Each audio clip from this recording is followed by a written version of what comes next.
Hello everyone and welcome to the Street Crime UK YouTube channel. Thank you for joining us. Please don't forget to like, share and subscribe for more exciting content. Today we'll be exploring the life of a Manchester drug lord, Mr. Marcus Callaghan, who ran a £32 million operation to flood the northeast with heroin and cocaine from a flat in Tameside. Marcus Rico Anthony Callaghan ran his illegal operation like it was a legitimate business, employing a money man to launder piles of cash and using expensive corporate entertainment to thank his clientele for their custom. Mr. Callaghan, born and brought up in the Newcastle Street home, was the head of the business, which was based on a premises at a block of residential flats at Canal View in Stalebridge, and which he ran with two pals from home. Keneal Henry, 25, was one of his trusted lieutenants, while Jerome Hamilton, 33, was a worker. A fourth member of the gang, Rui Zhu, 39, from Birmingham, was said to be a part of the logistical arm that dealt with the movement of a vast sum of illicit money. A fifth man, Theo Henry, also played a crucial and vital role in the drug peddling business, while others named as Thomas Jeffrey, Stephen Sewell and Christian Molyneux are also believed to have aided Mr. Callaghan. Marcus, or Mr. Callaghan, played a leading role in both the supply of drugs and money laundering. He was described as the controlling mind. Gang members Theo Henry and Keneal Henry had an intimate knowledge of the conspiracy and were directing others. It emerged the boss of the Manchester-based Callaghan Solutions Limited had his own business premises and illicit pay scheme, and employed a money man to field piles of dirty money and invest it so cash would come out clean. He even officially registered as a company director and formed a team of employees to deal with management issues, security and logistics. Even though this was criminal activity, it was also a business and shared many of the same attributes as a legitimate business. There was a hierarchy with bosses and workers, and Mr. Callaghan was the head of the business. He was the controlling mind of the operation and played a leading role in both the supply of drugs and money laundering. There was a system for the payment of the commodity. There was business premises, there was security and there were logistics. There was a system for banking the proceeds, and there was even corporate entertainment with the head of each end of the supply chain meeting up. It was a supplier entertaining the purchaser and thanking them for their custom. It was a wide conspiracy to supply a number of different customers on an almost industrial scale.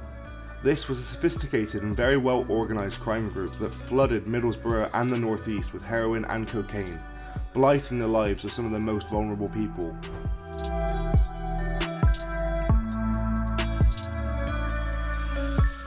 A unique attribute of Mr. Callaghan's drug fiasco that sets it apart from other drug peddlers was the way he treated his customers. In a time where customer service was unheard of in the drug world, Mr. Callaghan went to great expense to look after his customers.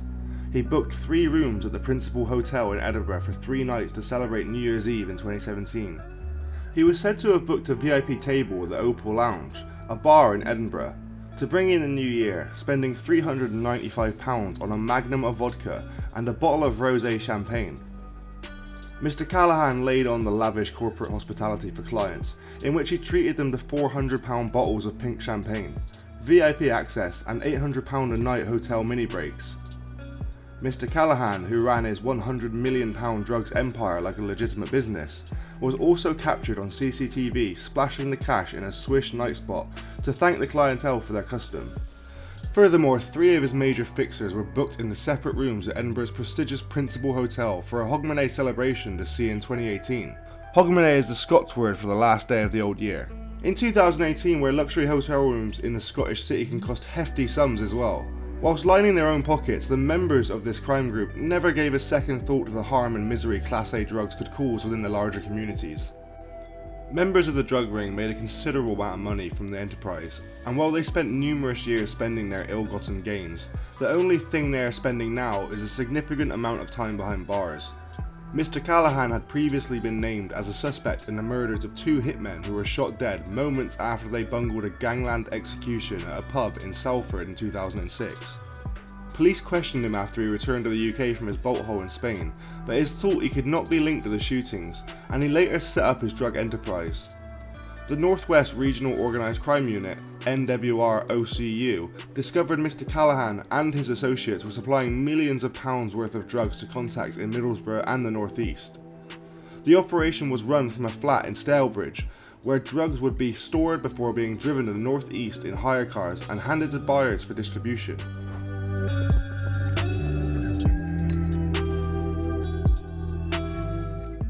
The Gooch Close Gang, also known as the GCOGs, or Gooch Close Original Gangsters, or simply the Gooch in Manchester, is an organised crime group based in Moss Side and surrounding neighbourhoods of South Manchester. Most members of the gang grew up on the west side of Alexandria Park Estate in Moss Side around Gooch Close, which is where the gang gets its name. The Gooch is part of an alliance of Crip gangs.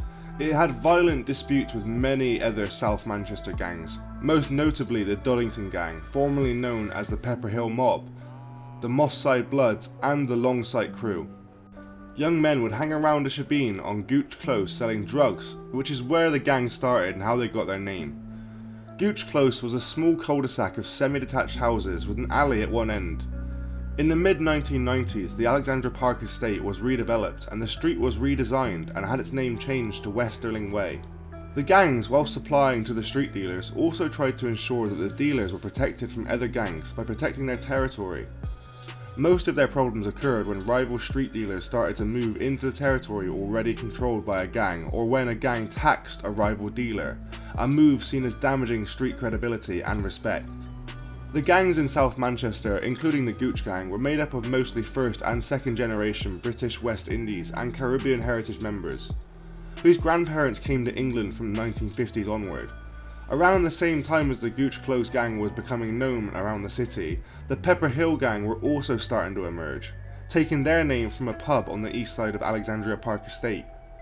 When the pub was closed down and the gang targeted by police, they reformed around Doddington Close and would go on to become known as the Doddington Gang. In the late 1980s and early 1990s, the Pepper Hill Gang were involved in a gang war between Moss Side and the Cheetham Hill Gang from North Manchester.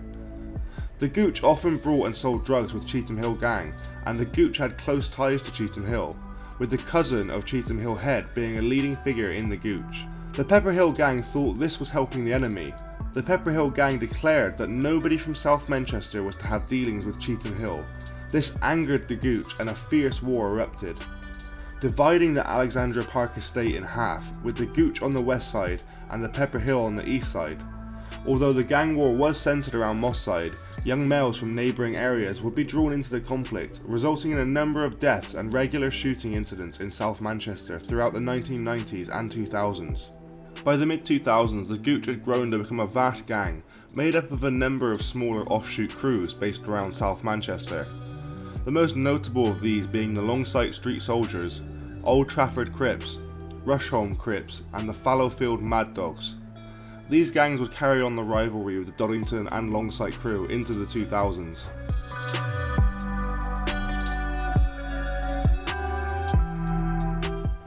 Smartly dressed and aged 28, Miss Constance Howarth told an Old Bailey jury she was no gangster.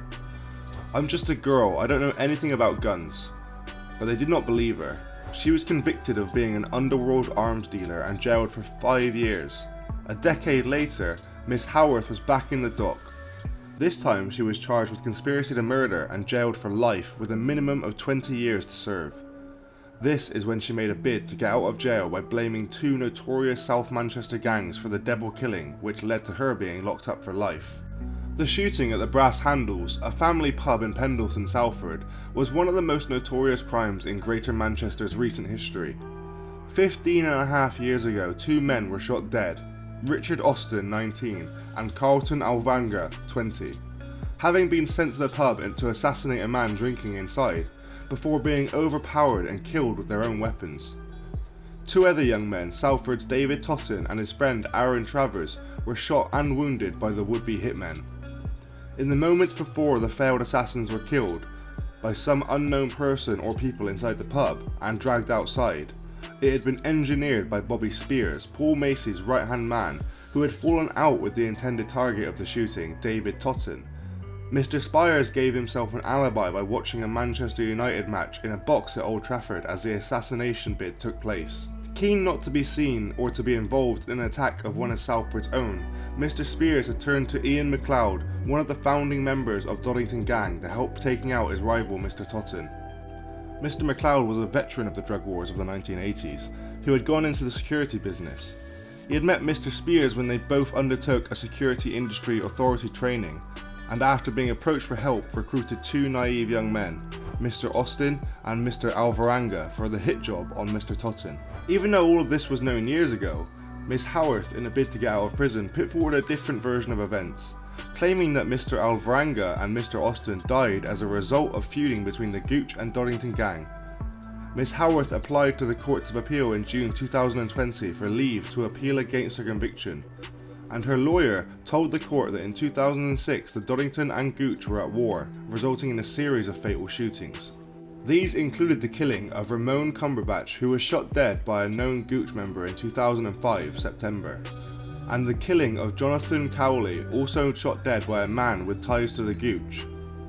Miss Howarth's appeal bid rested on the argument that Ian MacLeod was the leader of the Doddington gang and that Mr. Austin and Mr. Alvarenga were members who had lost pals to the Gooch and that they were out for revenge that night.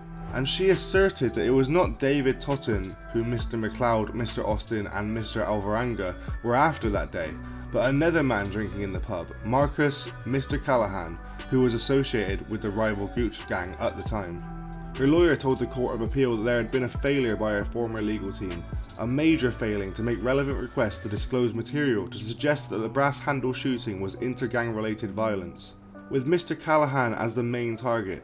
It was claimed that such a plan did not need her as a spotter, that she did not know Mr. Callaghan was even going to be there, and that her first legal team had failed to advise her of her need to call Mr. Spears at her trial as a witness. It was suggested they should have requested a delay in the trial in order for him to be extradited from Spain, where he fled in the aftermath of the killings. However, Miss Howarth's legal bid was heard by 3 judges and ultimately failed. Denying Miss Howarth leave to appeal against her conviction, Lady Justice Carr said that Mr. Callaghan's theory was highly speculative, not least because Mr. Callaghan was of mixed heritage and bears no resemblance to either Mr. Totten or Mr. Travers. Lady Justice Carr added that Mr. Callaghan's theory would have involved the applicant effectively accusing Mr. MacLeod of organising the shooting because of gang rivalry. Given the applicant's close contact with him, that would not have exonerated her. Advancing this theory would have exposed Miss Howarth to the likelihood, if not certainty, of her previous convictions for perverting the course of justice in the context of a serious gangland murder and firearms offences being admitted before the jury. Miss Howarth played a key role in the botched gangland hit, guiding the would-be assassins to their quarry inside the Brass Handles pub in Salford. At about 2:15 PM on March 12, 2006, the family pub in Pendleton was busy with locals watching the Manchester United vs Newcastle game on television.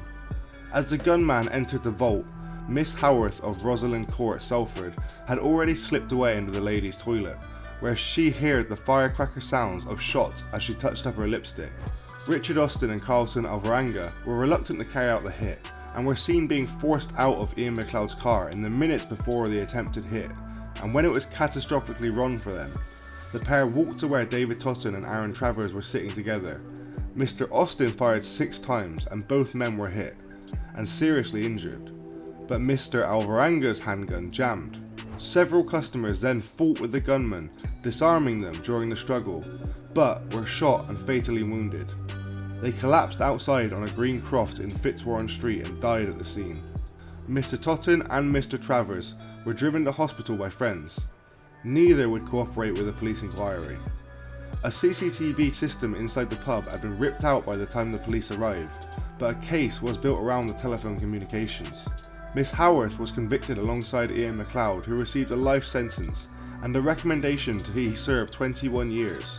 Bobby Spears, who had fled to Spain in the aftermath of the shooting, was extradited in 2009 and convicted after a second trial.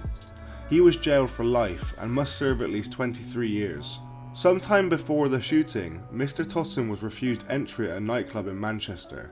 He told the doorman he was a friend of Bobby Spears, who already was inside. The bouncers fetched Mr. Spears to the door, even though he knew who Mr. Totten was. He feigned ignorance. Mr. Totten then started to drink in Mr. Spears' local, the Brass Handles, which it's believed Mr. Spears interpreted as a threat. This petty spat was considered to be a potential spark for the murder plot.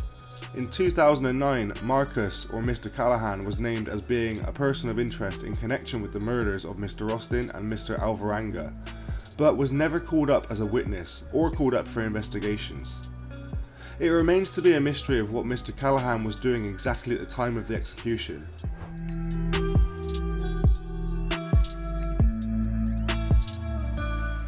The racket was smashed thanks to detectives who spent weeks following his gang. Police had been keeping Mr. Callaghan's gang under surveillance and detained one of his couriers in rush hour traffic on the A19 near the North Yorkshire market town of Thirsk at 5 PM on February the 2nd. The courier had earlier made a series of drug runs to the northeast of England in June, July and August in 2017. Mr. Zhu, who was watched by police as he transferred a bag containing £400,000 in drugs money into an Audi TT before heading south on the M56. He was arrested at Knutsford Services. Following that, police seized heroin, cocaine and cannabis with a total street value of £32 million. When police raided 2 potential properties linked to the operation at Canal View on February the 4th, officers uncovered the heroin, cocaine, 40 kilos of cannabis and £200,000 in cash and debtors lists. They also found an 8-point drug dealer's instruction manual which stated change car every 3 or 4 weeks, change numbers every 2 weeks and spend £500 on phones and numbers, all tactics to try and stay ahead of police. The to-do list also said clean both gaffs, a reference to both apartments at Canal View, while it was also urged at the reader to lock up, chase debts and stay off-grid. Finally, it referred to a France job, although the full and true nature of this job was never actually established. During another search at Canal View 2 weeks later, police also found a 9mm short Ingram Model 11 machine pistol, more commonly known as the Mac 11. They also found 51 rounds of ammunition as well as more drugs hidden behind kickboards in the kitchen. Keneal Henry also made a series of trips to the northeast in June, July and August 2017. He was said to be acting as the behest of Theo Henry and Mr. Callaghan to deliver significant quantities of drugs to Geoffrey in the northeast. But police swooped on Keneal Henry at 5 PM on February 2nd as he was driving a Fiat Tipo, which was said to be heading to the northeast. Inside the car were 12 kilos of cocaine and 13 grams of heroin, which had a wholesale value of more than £300,000 and a potential yield of more than £4 million when sold on.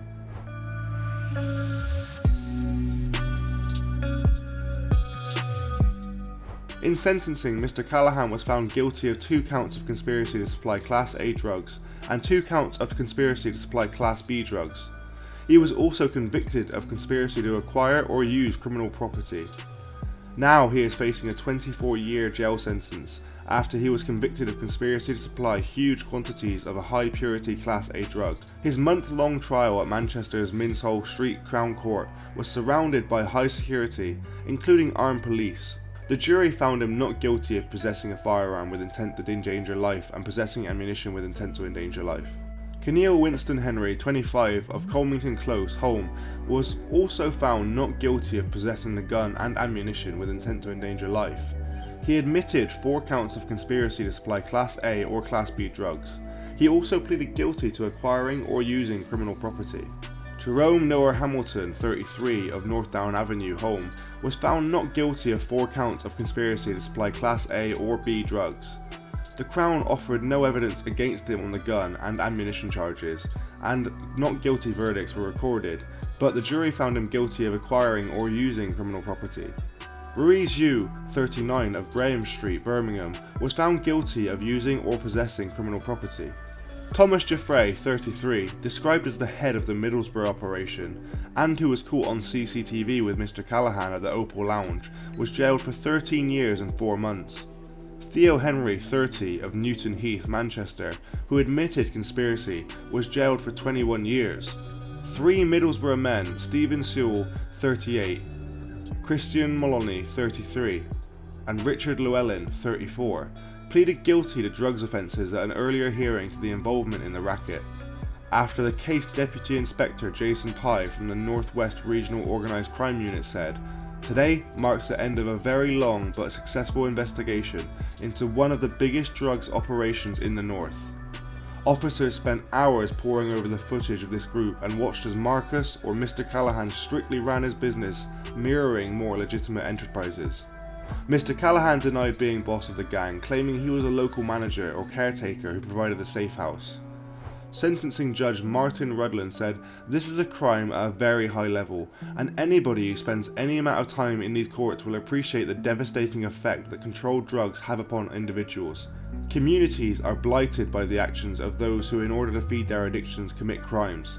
The consequences for those who supply drugs in their quest for gain will be severe." Mr. Callaghan is now serving his sentence at the Category A prison Belmarsh, having been convicted for leading a lucrative drugs conspiracy. From a small gated residential complex at Canal View, Stalybridge, Mr. Callaghan ran an operation described as being on an almost industrial scale. He and his fellow conspirators in Greater Manchester and in Tameside have now all been locked up, bar one who faces sentence tomorrow. As well as funneling wholesale quantities of drugs to dealers out of the region, Mr. Callaghan's gang sold closer to home with references to Rochdale and other areas of Manchester in documents found. The crimes committed by Marcus Callaghan would never be forgotten about in the UK criminal underworld. Thanks for joining us today. If you enjoyed the video, don't forget to give it a like and a share, and leave any thoughts or suggestions you have in the comments section. We love to read through them all. And if you're new but enjoy UK true crime content, then subscribe to see when our newest video releases. And as always, stay safe.